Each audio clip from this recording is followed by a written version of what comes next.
afternoon, everybody. Everybody having a good session out here in San Diego? A lot of friendly faces for me here, a lot of new faces too. My name is Dean Brenner, and I've been a part of U.S. Sailing for a while. I was on the board for 12 years, and I was part of the Olympic program for 8 of those 12 years. This is the first U.S. sailing event I've been to in about 18 months.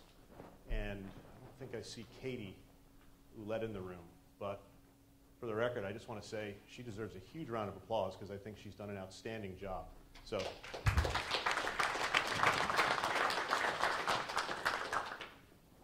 and Jack, thanks for having me. Yeah, good job. This is a great event. So we're going to talk about your organizations today. I have a background in executive coaching and corporate training. I do a lot of work with Fortune 500 companies all over the world. We have clients on 5 continents, and our specialty is helping organizations communicate really clearly and essentially develop alignment. How do you get alignment within your organization to accomplish all the things that you want to accomplish?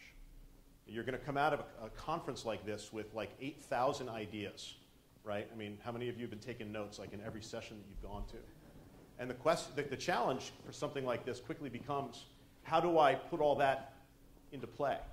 How do I actually bring those kinds of ideas back to my organization and actually create an organization that's going to get some things done? All right. So what we're going to talk about today is how do we actually do that? How do we build organizations that are aligned around objectives, around a mission, around whatever it is we need to get aligned around to perform at the highest possible level? Okay. And a couple of thoughts right up front to get us started. Okay. First of all, I think aligning a group of human beings to work together has always been really, really hard, but I think it's never been harder than it is today. And I mean that sincerely, okay? I think aligning organizations and getting groups of people to work together towards a common goal is harder than ever. Why? Well, I think the realities of the 21st century make it very hard. People are better informed, or perhaps worse, think they're better informed. Okay? We have more access to information. We have more outlets to express opinion. Okay? Through social media, people are a lot more outspoken about what they think. Organizations are flatter pretty much universally, which means that there's going to be more internal competition for advancement because there's fewer layers between the bottom of an organization and the top of an organization. There's a lot of things, when you're talking about people who have more information, who are more opinionated about sharing it, okay, and who are ambitious, that sets up a fairly competitive dynamic where it's harder to get people that have an opinion aligned. People that don't have an opinion, people that aren't informed, they just show up and they do what they're told, that's pretty easy to get that group aligned. All right? But the smarter and better informed your organization is, the harder it becomes. All right, so the first point that I want to make is that it's really hard. The second point that I want to make, though, is that there is no strict formula when it comes to creating the type of organization that you want to create. All right, we're all comfortable with the idea that every person is different, okay? And if every person is different, I think that by definition that also means that every organization is different. Organizations are living organisms of collections of people with different agendas, different ambitions, different points in their life. So the one thing that I always say when I'm talking to people about team building or when I'm talking to people about an organization, I get really, really nervous when I hear business leaders or organizational leaders saying things like, well, this is the way I always do it. It's always worked for me. This is the way I lead. This is the way I do things. And I think you do have to have some principles that work for you in your organization, but you also have to understand that at different points in your organization's life cycle, your organization is going to need different things from you. Okay, no two organizations are the same. You can't just constantly apply the same blueprint all the time because people's needs change over time. They care about different things. All right, so not only is getting your organization harder than it's ever been, but you also have to be thinking about it in sort of a flexible way. And you just have to be a little savvier about it than maybe we did 20 years ago, 30 years ago. And the thing that I want to draw, the distinction I want to draw today, we spend a lot of time talking about leadership. Right, think about the business culture in the 21st century, United States. We spend billions of dollars every year coaching and training leadership. Right? Anybody here ever been through any leadership training? Right. Okay. Has anybody here ever been through any followership training? It's a word that doesn't even exist. I gave a talk out in Milwaukee with Bill Goggins' business group, about 2 months ago. And I started talking about this concept of followership, and there were 3 guys in the room that raised their hand and said, I've never heard that word before. Okay? When you're thinking about your organization, okay, what I want to do today is I want you to start thinking about your organization through 2 lenses. What it takes from a leadership perspective, but also what it takes from a followership perspective. We have, as a culture, okay, we all aspire to leadership. Everybody aspires to take a step up. Everybody wants to position themselves as a leader. Think about the way we market products in this country. The auto industry is particularly guilty. Drivers wanted, lead, never follow. Okay? Think about the college application process, where every kid bends over backwards to try and position themselves as a leader. Okay? Think about performance reviews within a company. All right? Being tagged in a performance review as a leader in the making, or a future leader, or already is a good leader, that can be career making. But somebody who is described as not being a leader, that's like career ending. And the point is, and this is the reason I bring this distinction up, is I think it's a fundamental flaw in how we think about organizations. We value the concepts of leadership and the characteristics and the behaviors of leadership, but we don't spend 5 minutes or $5 thinking about how to coach another set of skills. How do you exist in an organization when you're not the leader? How do you bring to life the types of things that you want to see in your organization when you're not the leader? How do you be a good teammate? We always focus on how do we be a good leader, but how do we be a good teammate? How do we be a good follower? You know, what I say to people all the time is, we spend all this time teaching and learning how to lead as if that's all we're ever going to do. All right? But the simple fact is, I've never met a single person who leads all the time. No one leads all the time. Most of us will spend far more of our time following rather than leading. So the point that I want to make here, as we go back to this concept of how do we align our organization to bring things to life, how do we align our organization so that we can execute all these great ideas, I want you to start thinking for the next however many minutes we're together about your organization and what it needs, not only from a leadership perspective, but also from a followership perspective. I want you to start thinking about your behaviors as a leader, but also as a teammate and also as a follower. Right? Because when you are able to add value to your organization from either position, either when you're leading the project or whether you're a member of the team and following on the project, when you have the ability to do both, I think now you're ready to really contribute. When your organization values not only leading, but being a great teammate, being a good follower, when your organization values both, now I think you have an organization that is ready to be aligned. Because if your organization only values one and doesn't value the other, it sets up a very, very troubling or problematic dynamic. So what we're going to do here is I'm going to talk a little bit about some concepts that I think have to be present in any good, strong, aligned organization. All right? I'm going to take you through some concepts, and I tried to make them macro enough that I think they're going to apply to every organization. And then at any point, if somebody's got some questions they want to ask, and we'll have plenty of time for questions at the end, ultimately what I'd like is for you to take me where you want to go in this conversation, because we could talk about this for days and still not hit everything. There's a lot of things you can talk about when you're talking about how do you align an organization. So I'm going to talk about some concepts, and then I'm going to look to you guys to take me where you want to go, and that'll sort of make the conversation real for you. So when I think about the best organizations that I know and the best organizations that I've worked with, the organizations that are most likely to be aligned for success, there are 5 themes or concepts that I always come back to. Okay? The first one is, and think about your own organization as I'm going through this. The first one is a culture of clarity. Okay? An organization that lacks clarity is going to struggle to accomplish pretty much anything. Now, what do I mean by clarity?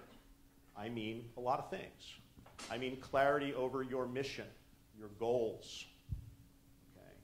I mean clarity over roles and responsibilities, who's doing what, Who's responsible for what? I mean clarity over deadlines and expectations. How are people going to be reviewed?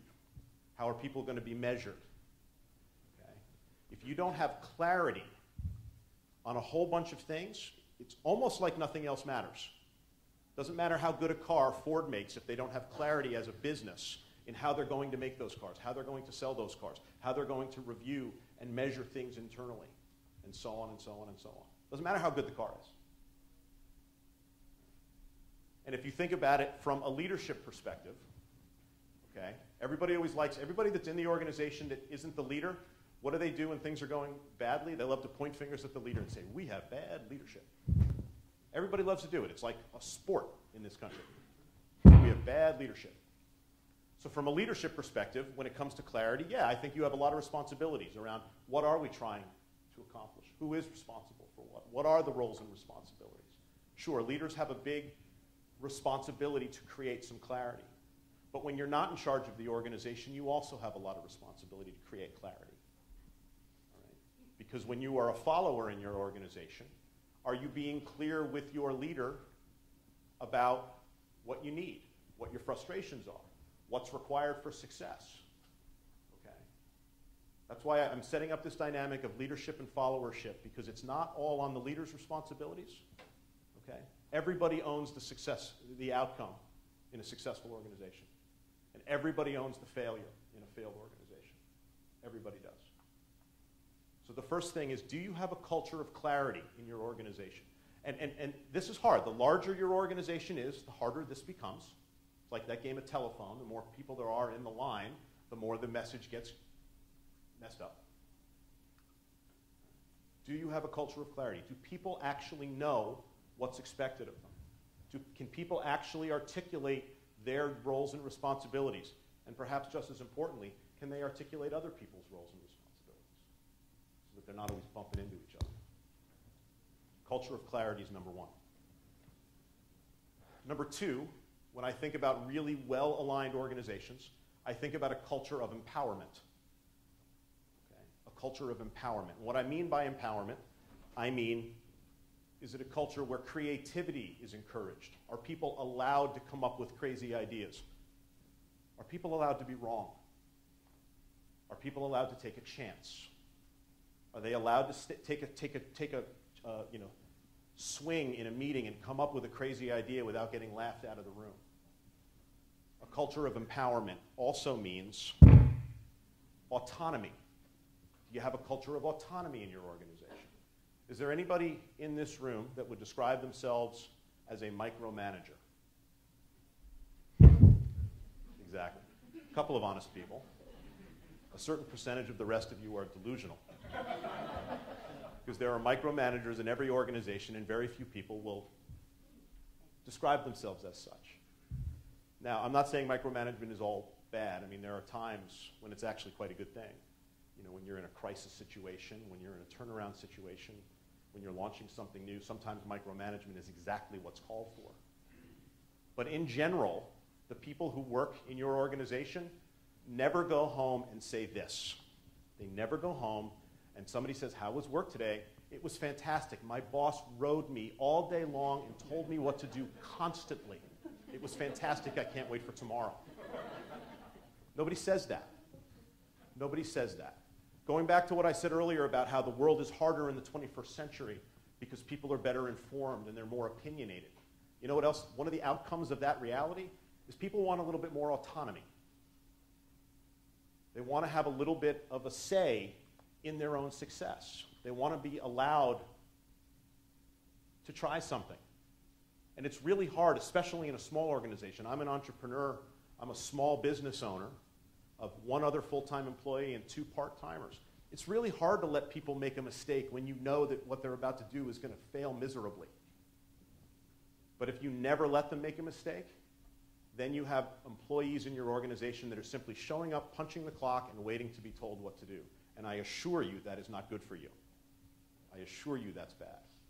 Do you have a culture of empowerment? From a leadership perspective, yeah, we're talking about autonomy and micromanagement. Let's go back to the followership concept for a second. How do you create a culture of followership when it comes to empowerment? Think about this. Do you empower your leader to lead? Do you support your leaders when they make a decision, or do you snipe behind their back? Do you play water cooler politics and talk about, hey, I would do it differently if it were me? Boy, this is crazy. I don't think this is going to work. Anybody ever been part of conversations like that in an organization? Yeah.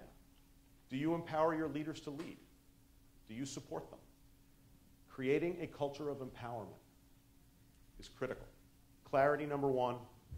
Empowerment, number two. Number three, this is my favorite of the five I'm mentioning to you. Do you create a culture of excitement? Do you create a sense of belonging? Do you create, does your organization have a culture where people are excited to be part of it? Now, not everything that we do is the most exciting thing in the world. You know, we're not all changing the world to make it a better place every single day of the year. And sometimes work is just drudgery. Okay? However, at the same time, as hard as it may be, you want to be constantly thinking about ways to make people feel like this is a special place to work. I'm lucky to be part of this group. Maybe it's, you know, what you do with your organization. Maybe it's the dynamic you create within the people in the office, in the organization. Maybe it's each other. Maybe it's the people you serve. Maybe it's the things you make. But you want to constantly be looking for things that will help create a culture of excitement. Anybody here, I know the answer, but I'll ask it anyway. Is there anybody here that belongs to an organization that has some form of philanthropy associated with its success? Right. How many people here have volunteers that work in their organization? Exactly. When you're in the world of volunteerism and you're in the world of philanthropy, if you can't create a sense of belonging or excitement, you are dead on arrival. It is over. Right? Because especially when it comes to volunteerism, everybody that you would want to work with has 19 other things that they could be doing with their time. What are you going to do to make it special for them to be part of your organization? Nobody ever, by the way, has gone wrong by saying thank you too often. That never happens. When I think about creating a culture of excitement, I think, as with all of these things, I think there's a big burden on leadership. But again, also on the followers, also on the followership. How do you create a sense of excitement when somebody else is in charge? Right? Little things like when somebody else is leading a meeting that you're not in charge of. Are you staring at your phone the whole time? That's really unmotivating for the person in front of the room. Do you actually listen to them when they speak? Okay. Do you write things down when they mention an idea? I mean, you know, body language says it all. When I'm sitting in a meeting with people that don't want to be there, they're sitting there, they're not looking at me, the notebook's closed, they're looking at the phone. They don't want to be there. And that's very unmotivating for the person who's in front of the room. Again, as with all of these things, I want to change the thinking a little bit because there is such an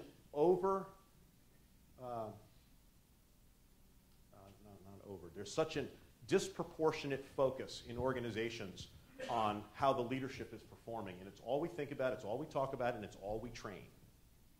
But we actually never train people to learn to be part of the organization. What behaviors are going to create that culture of excitement? How do you make people want to be there? That's number three. Number four, related to all of these things, sort of like a common denominator of so many of the things we're talking about here, how do you create a culture of respect in your organization? Think about how that connects to so many things we've already talked about. Listening. You know what most people do when they're listening to a colleague? Here's what most people are doing when a colleague is speaking. They're thinking about what they're going to say next. Have you ever found yourself doing that? Somebody else is speaking, and in your head, all you're thinking about, okay, here's what I'm going to say next. Here's what I'm going to say next. One of the most fundamental forms of respect that you can show a colleague is to actually listen to what they have to say. You know, there was a Harvard Business Review article I read many years ago. Anybody read Harvard Business Review? They've got this awesome way of taking really simple ideas and turning them into 20,000-word pieces. And the premise of the article, which was like 19 pages long, the premise of the article was basically this. The most motivating thing you can say to somebody that you work with are 4 words. What do you think? What do you think? A lot of people's approach to leadership is, I've got all the ideas, if you just did what I told you to do, we'd be fine. Like, just do what I tell you to do. You may not say that, but that's the way a lot of people are wired. That's the way a lot of people are thinking. But if you create that culture of respect, think about all the other things we've talked about: clarity, empowerment, excitement. Underneath all of that is, do you actually respect each other? Let people have ideas, have a say, raise their hand and say something. I've worked with some leaders that have gotten very low marks on that front from their employees. And in an attempt to become better at it, what they've done is they've started creating meetings where like people can put up their hand, share ideas, and come up with things that we should do better. But if you're going to do that, that's only part of the problem. Giving people a chance to say what they think is only half the equation. You also have to occasionally listen to them. And if somebody comes up with an idea, you actually have to, every once in a while, execute on somebody else's idea. Okay. Culture of respect. From a followership perspective, if you're used to being in a leadership position, okay, and you're giving somebody else in your organization, let's say you come home from this workshop, from this event with an idea, and you're going to create a special project within your organization, and you're putting somebody in charge of it. You're going to be the person who's going to bring this new idea to life, and you empower somebody to create this new thing that you're going to do after the great idea you heard here. And then in all the meetings about it, okay, you speak first, you shoot down other people's ideas, even though that you're letting them lead the project. Are you actually letting them lead it? Okay. And I'm working with an executive right now who has this problem. He has a hard time giving up the reins to anybody on his team. And the people on his team are highly frustrated because even when they are in charge of something, they're not in charge. So what we're doing is we've come up with a whole set of new behaviors for him. And they include things like, don't go to all of the meetings, so that you're like not in the room with this looming presence all the time. Sit in the back of the room instead of in the front. Let 5 other people ask a question before you ask a question. Because historically, he would let somebody else lead the meeting, he'd sit right up front, and then his hand would go up first every single time, which basically squashed any chance that anybody else would contribute. Okay. How do you create a culture of respect? All right, that's number 4. And then number 5 is, how do you create a culture of ownership? Right. And again, this is hard. All these things are hard. I'm not saying that, you go back tomorrow and you snap your fingers and boom, you've got exactly what you're looking for. But these are the themes that you have to be thinking about if you're going to have a dynamic organization that will bring all these great new ideas to life. How do you create a culture of ownership where the people in your organization aren't just punching the clock, showing up, waiting to be told what to do, and then go home at the end of the day? How do you get people to own an outcome? How do you get people that work for you that just take the paycheck to care about the outcome? And I think that's the sum total of so many things that we're talking about here. How do you create ownership? Well, you give them a clear role and responsibility. You give them some autonomy. You listen to them. You let them have an idea. You let them fail once in a while. When you do those things, people will start to feel a sense of ownership over the outcome. Otherwise, they're just renting the outcome because the outcome's yours. It's not theirs. Warren Buffett had a great quote on this. No one washes a rental car. Any of you ever had a rental car detailed? Okay, we have one obsessive compulsive. Yeah, okay. I mean, if you rented a house, would you spend your own money to paint the exterior of the house, or would you expect the landlord to do that? But when you own it, it's a whole different ballgame. Only if you're going to lose the deposit. Yeah, or if you're going to lose the deposit, yeah, exactly. But once you own something, the entire dynamic changes. Your level of care over the outcome changes dramatically. So when you go back and you're thinking about your organization, do people actually own the outcome, or do they stand around waiting to be told what to do? And from a followership perspective, if somebody else is in charge, do you actually care about the outcome? Do you actually feel a sense of ownership? Because sometimes it's not leadership's fault. Sometimes it's your fault. Sometimes you're just not putting in the right effort. Sometimes you're not connected enough to it. And that could be leadership's fault, but it also could be a self-motivation problem. You know, I think it's a really important thing when you're thinking about aligned organizations. We only tend to focus on the leadership perspective. What's leadership going to do to align us? Yeah, that matters. But I think what's everyone going to do in the organization to align us? Because value and leadership can come from anywhere on the org chart. Anywhere on the org chart. Don't just stand around waiting for somebody else to do it. So, when I'm thinking about, again, lots of different types of organizations out there. There is no one-size-fits-all approach to building a great, aligned, motivated organization. But as you keep going up a level, trying to find common themes that are going to apply to everybody, I keep coming back to culture, empowerment, excitement, respect, and ownership. And what I would encourage you to do is to think about those things with your organization. And then, once you think about those things and decide whether those cultures actually exist in your organization, then here comes the really hard part. Okay? What behaviors, specific behaviors, need to exist in your organization to bring these ideas to life? It's one thing to just say, yeah, I want to have a culture of respect. Sounds like a good thing. I read that somewhere, in Harvard Business Review probably. But what specifically are you going to do in your organization to create that culture? This is the hard part. This is the hard part, because now it comes time to make a commitment to the behavior, to these ideas. Because once you start putting pen to paper and saying, if we are going to have a culture of excitement, if we are going to have a culture of empowerment, these are the things we are going to do on a daily, weekly, monthly basis to create those cultures. And by the way, once you commit to doing these things, you can measure them. You can keep track of them. You can say, are we actually doing this?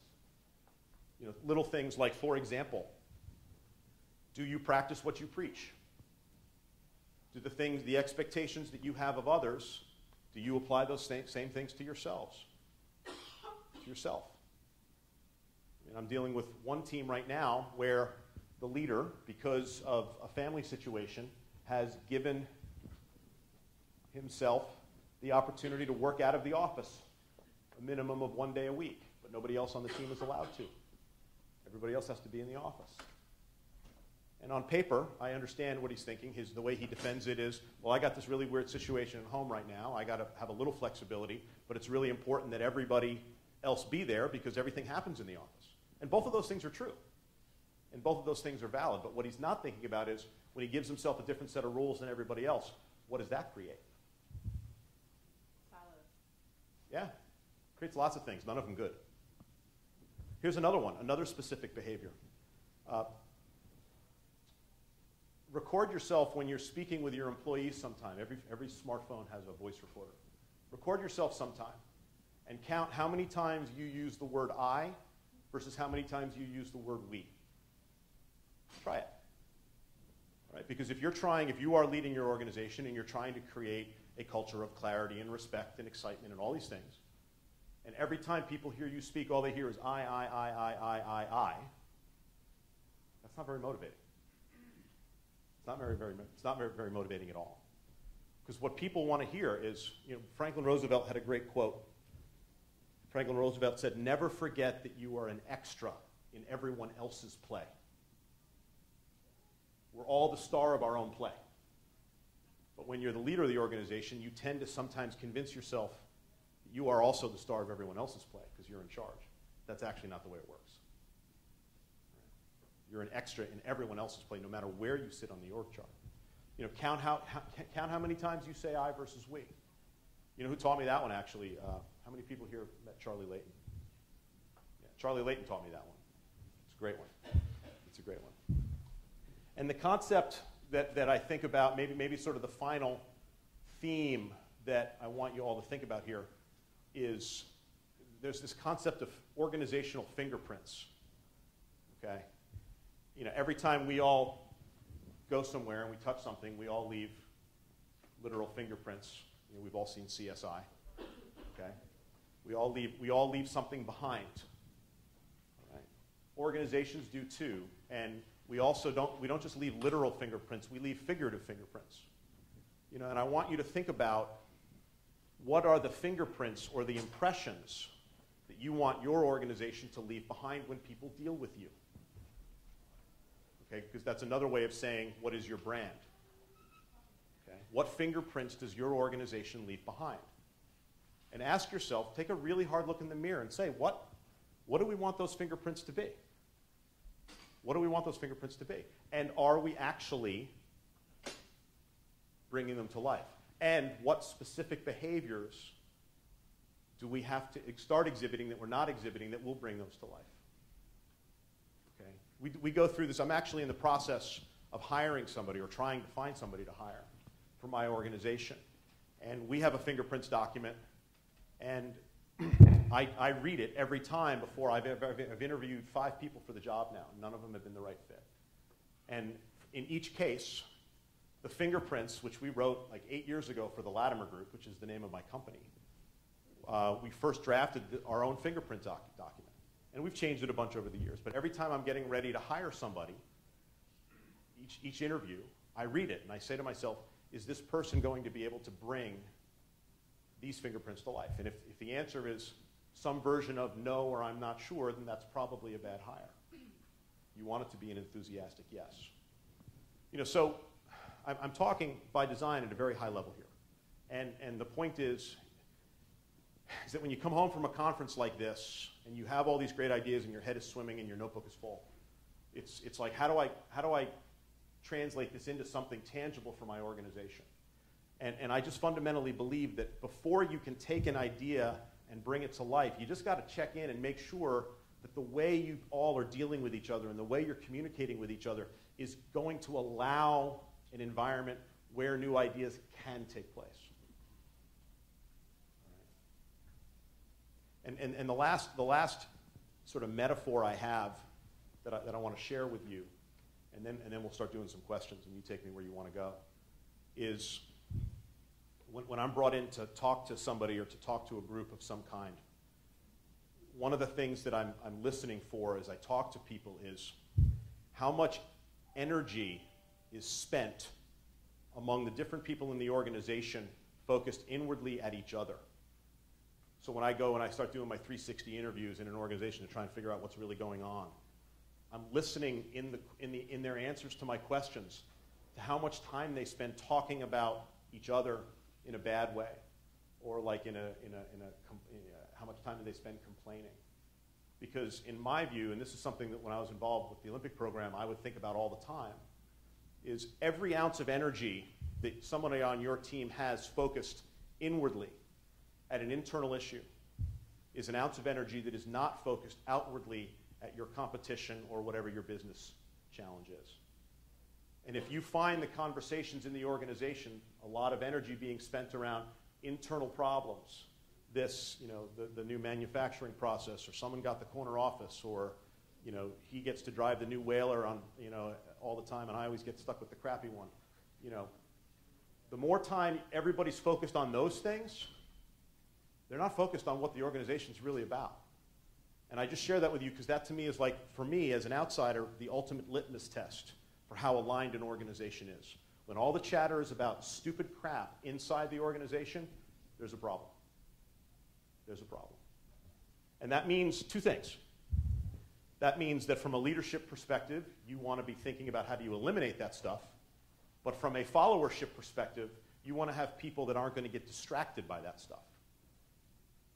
Okay? When you're thinking about who you're going to bring into your organization, you might want to keep an ear out for somebody that's likely to get focused on really stupid internal stuff. Because it's not always going to be perfect, and you need people to just be able to rise above all that. So let me just pause there for a second, because I've been going for a little while.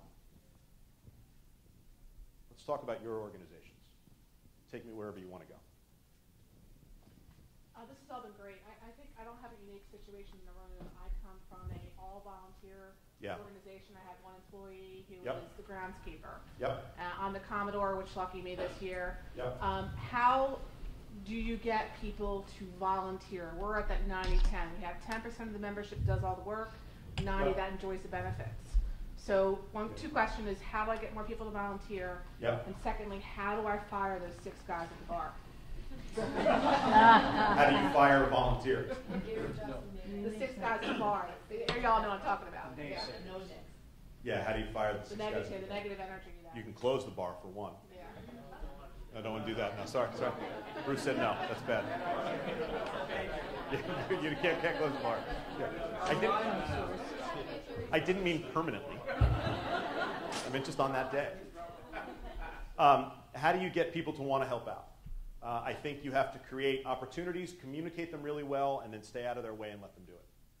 Okay? Because by definition, if you're going to ask somebody, if I'm going to hire somebody to do a job, I have a lot more control over how they do it. If somebody's going to volunteer to do that same job, by definition, the contract is different. I have to give them a lot more rope, or else why would they do it? Okay. A lot of people really love to micromanage volunteers. Micromanaging employees is bad enough. Micromanaging volunteers is an organizational death sentence. People have to want to do it. Everybody's got all their things, working at their kids' school, their own athletic activities, their church, their philanthropic interests. Everybody's got their own priority list. I have one, you have one, we all do. How do you get people to move your organization further up? They've got to believe in the cause. There's got to be real opportunities for them to do something meaningful, and then you got to let them do it. And I think by definition, when you're dealing with an organization that has a lot of volunteers, I think you have to be really tolerant, because things will go in slightly different directions, and you got to be okay with that. I'm not saying you give them unlimited rope, but you just, in my mind, almost by definition, have to give them a little bit more rope. Does that make sense? Yeah. One thing I found that helps that kind of problem is to create very well-defined small tasks. Perfect. That people can take and know exactly what to do, and they run with it. Right. But at the same time, create larger ones, because there are people that get enthusiastic about it and want to do more. Good job. But I mean, the point is, if you're not sure about somebody, you give them a sort of a tightly defined opportunity to volunteer. Like, there's only so much damage they can do, right? Like, they can't hurt themselves too much. And then if they do that well, then you give them an opportunity for something else. Sure. What else? If you're looking into an organization, particularly talking about focus on the internal issues and gossip or whatever, how do you communicate with people, advise communicating with people to bring that kind of behavior to light? I want to make sure I understand your question. When you decide that there's a behavior that you really like, how do you communicate it to people that it's a good behavior? No, the other one. That it's a bad behavior? Well, I guess it sort of depends on how acute the problem is. And I think in general, my general answer to that is, I like to make the conversation about reinforcing the behaviors you want, and only spend time focused on the behaviors you don't want when there's really a problem. Okay? And the other thing is, unless it's something that everybody needs to hear, I think telling somebody that maybe they're doing something in a way that you prefer they not do is a conversation, the first draft of which I would have in private rather than in public, unless it's like a legal problem that's going to get the place shut down. Okay? Calling somebody out publicly for doing something in a way you don't want it done is a tough thing, especially when we're talking about volunteers. So I would reinforce the positive behaviors, and by extension, that sort of tells you how not to behave.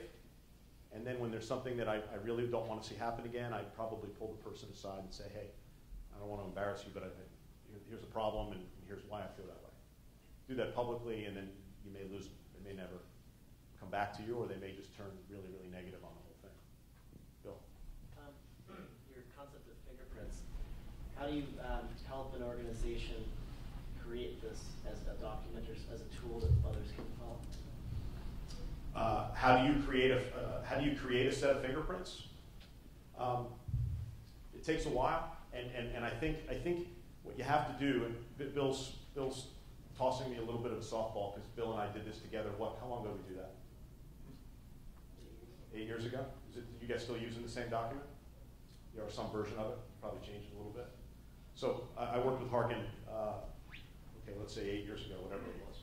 And what we did there is we just asked a bunch of very open-ended questions over a period of several meetings about what do we want, what do we not want, who do we want to be, who do we not want to be, who do we serve, who are our key partners, what do we have to do to make those key partners happy. We asked ourselves a whole bunch of really open-ended questions on those types of issues, and then we just wrote down the answers. We wrote down the answers and we tried to make them as simple as possible. Well, let me make it less of a softball. Okay, go ahead. How do you use that document? You've been using it for 8 years. How have you been using it? That's not fair. Okay.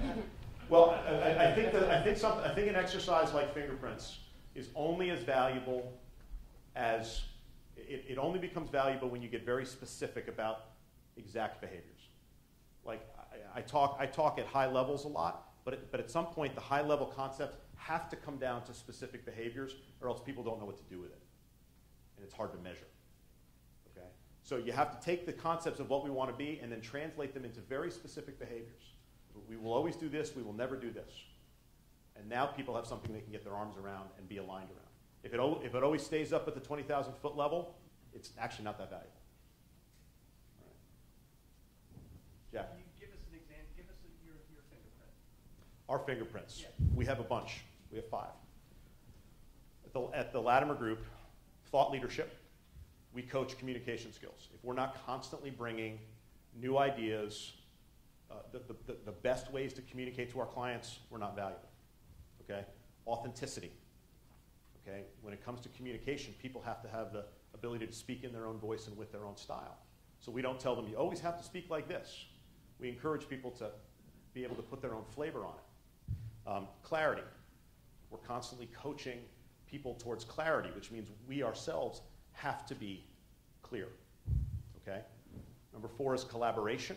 We're executive coaches and trainers, and we have to collaborate with our clients to help them be successful. And the 5th one is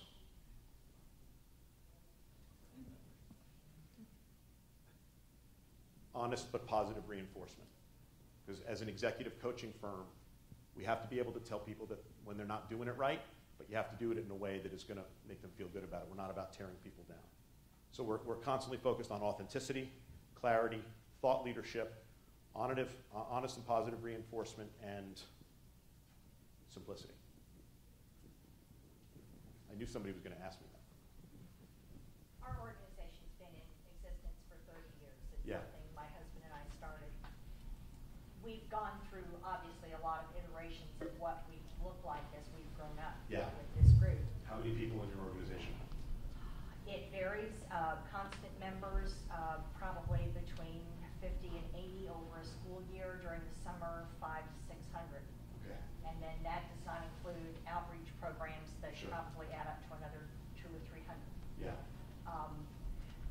What has become interesting is that as it seems like the timeline has gotten much shorter. We didn't change very much for a long time, and then all of a sudden the change began to happen at much faster rates. Yes. And we keep going back to analyze who we are, and we have to keep going back and refining and either sticking to who we wanted to be originally, or whether or not we have to sacrifice a little bit of that original vision and mission in order to remain marketable. Absolutely.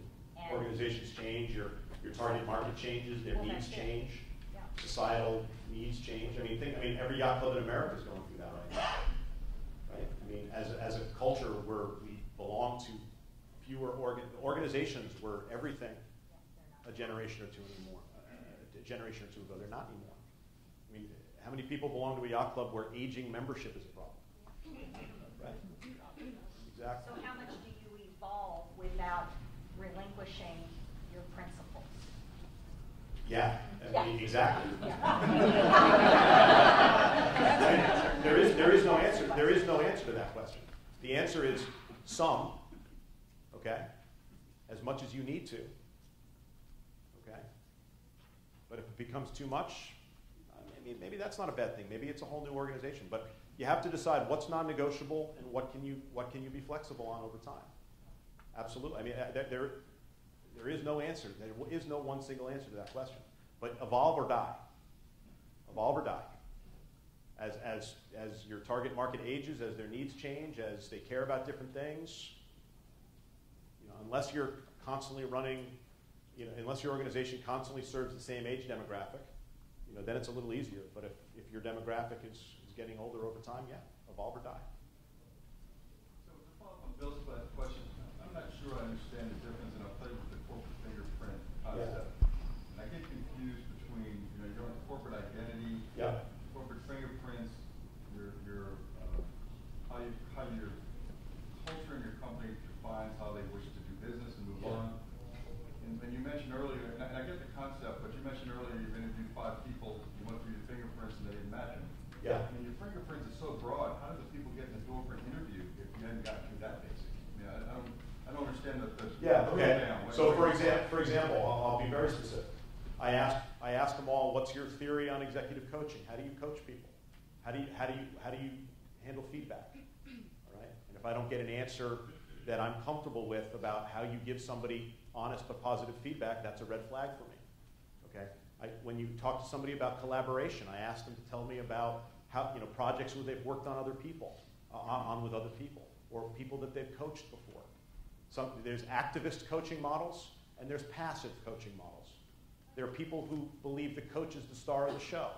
There are people who believe that coaches need to exist more in the shadows. So I understand. So what I was confused about was, so this isn't whether you think that people can get there, it's that you looked at your fingerprint and you saw that their past didn't share those fingerprints, exactly. And you're less likely to fit. Exactly. I understand. Okay. So authenticity. They wouldn't be able to fit in, but they just haven't in the past. Yeah, and like take the authenticity fingerprint. I've interviewed a couple of potential executive coaches that have been in my line of business with other companies, and when they come in and they're clearly talking about, here is how you do it all the time. In my experience, here's how I coach people, and I want them to all sound like this.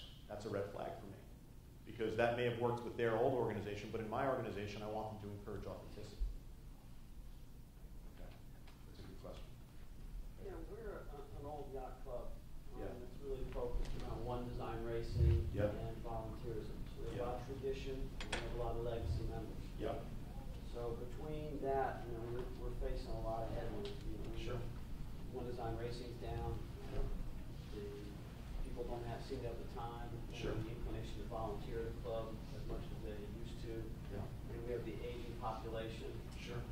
And we have some changes and some decisions to make, but we've got a group of people, and maybe they're right, maybe they're wrong, but they're definitely the 6 guys at the bar that really say no change. Let's Right. keep it the way it is.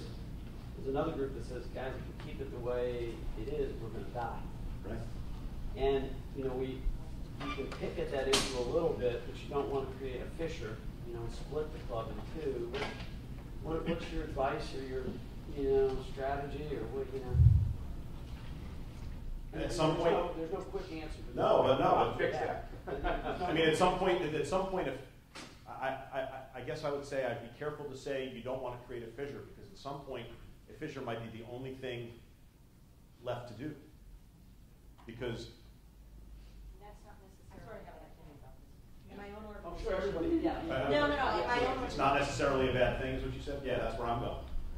I'm not saying it's a good thing, I'm saying it's not necessarily a bad thing. What were you going to say, Diane? We had some people in my own personal business that the organization felt were very negative. Always said no, always very difficult, the 6 guys at the bar. So what we determined after some testing is that those people were ultra cautious. Yeah. So what we had to do to overcome their negativity was actually to deliver some proof that what we're going to do was have a positive outcome and help them overcome their objections, realizing that it wasn't that they didn't want to do it, they were just afraid to do it. Right. And there's another strategy for dealing with a naysayer. Most of us tend to immediately default towards marginalizing them. You could go completely the other direction. Put them in charge of something. Because if they're now, a lot of times the negativity comes from a resentment from not having a seat at the cool kids table. Okay? And if you put them in charge of something and ask them, what do you think, and actually listen to them a little bit, now they own it. Okay? So it sort of depends. It might be at some point you got to make a break and say, hey guys, this is what we're doing. Or it might be, hey, come on inside, I want to hear what you have to say. and probably 8,000 other scenarios in between those two extremes.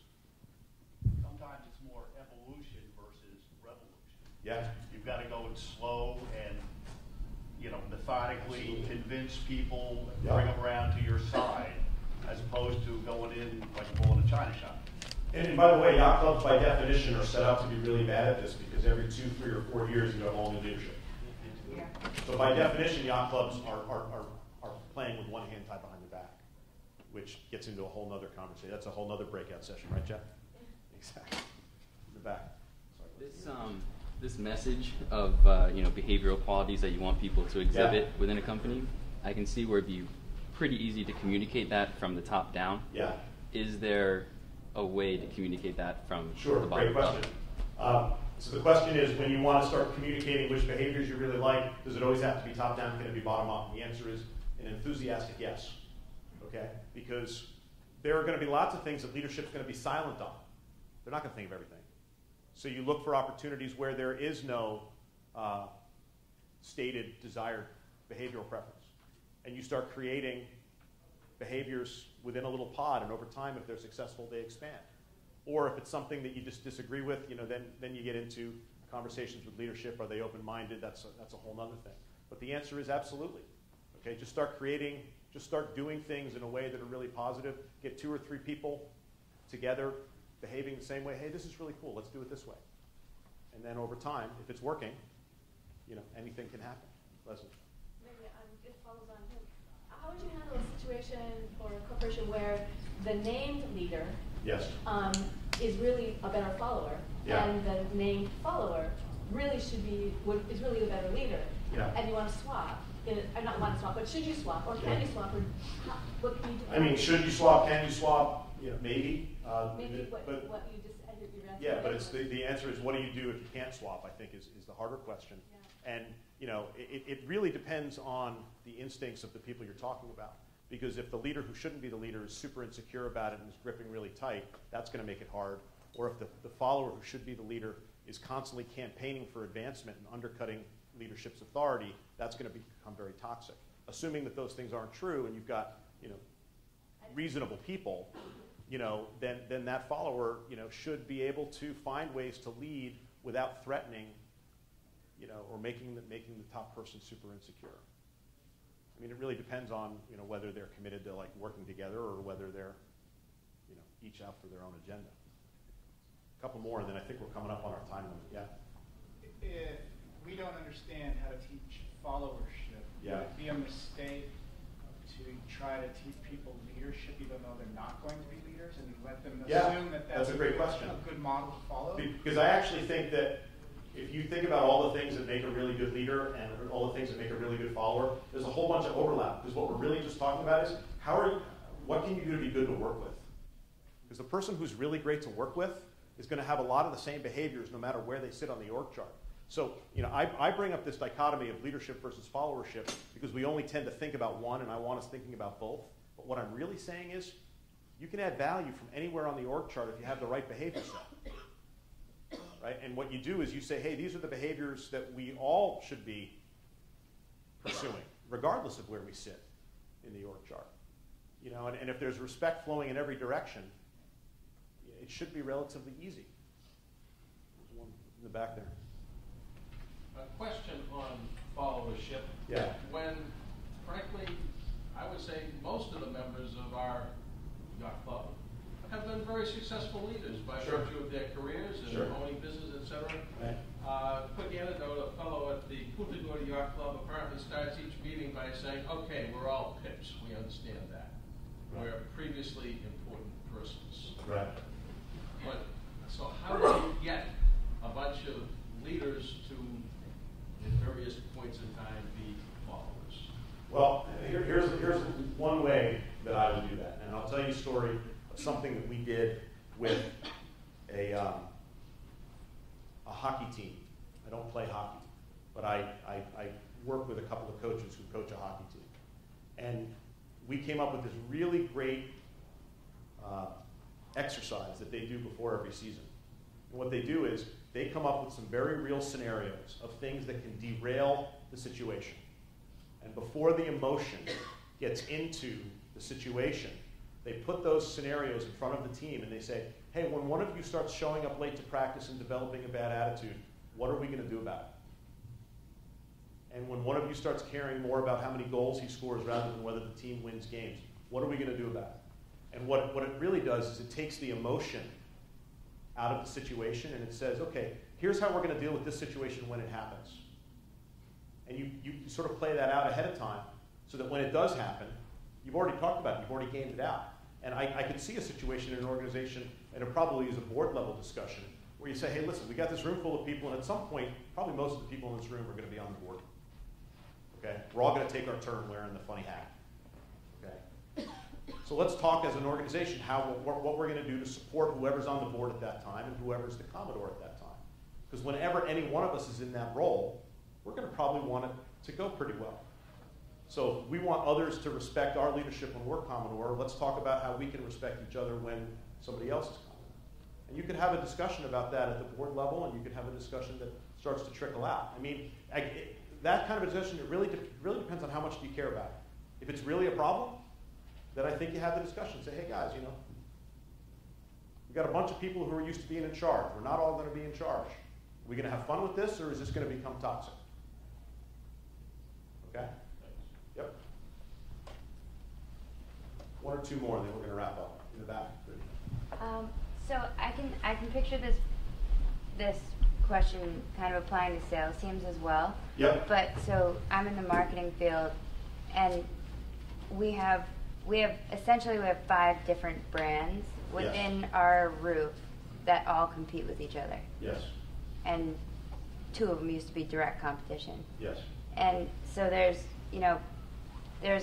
5 people in the same role for each brand, which to me is like, there's salespeople at any yacht brokerage. And how do you, when the corporation is saying, we've got this huge push, we have to work together, we're all part of the same team, like, you have to help each other out, even though you have your own, pointed missions and goals. Right.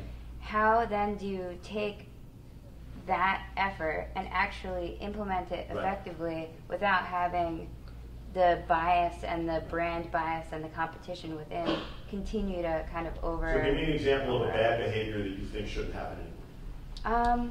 So there's some leadership who, it's actually a leader who will say, we're all one team, we've got to give each other ideas, we've got to we really all need to work together. But then at the end of the day, there's no practicing what is being preached, and it's kind of a one-way street. So it's one of those things where how do you work as a follower to balance all of those different, their very pointed interests within the whole group? I don't know. A lot of places to go there. A little bit of internal competition I think is a really healthy thing. A little bit. How much is really depends. I think if you can't convince the leader that there's a conversation that needs to be had to end certain behaviors, then this is all a moot point.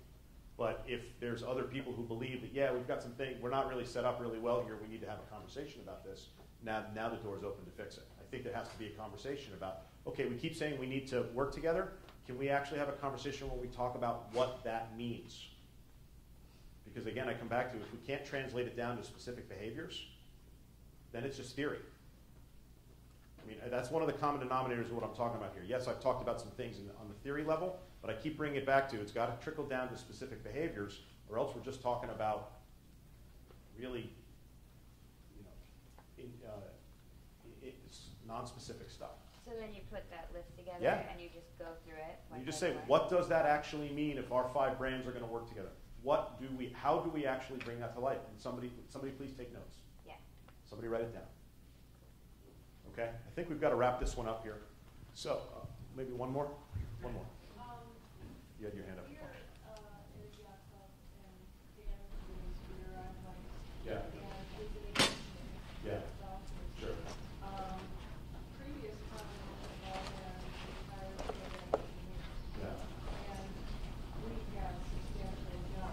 Yes. Yes. But yet it takes a year in the position to figure out what's going on, because they all just spend time in the bar, telling each other.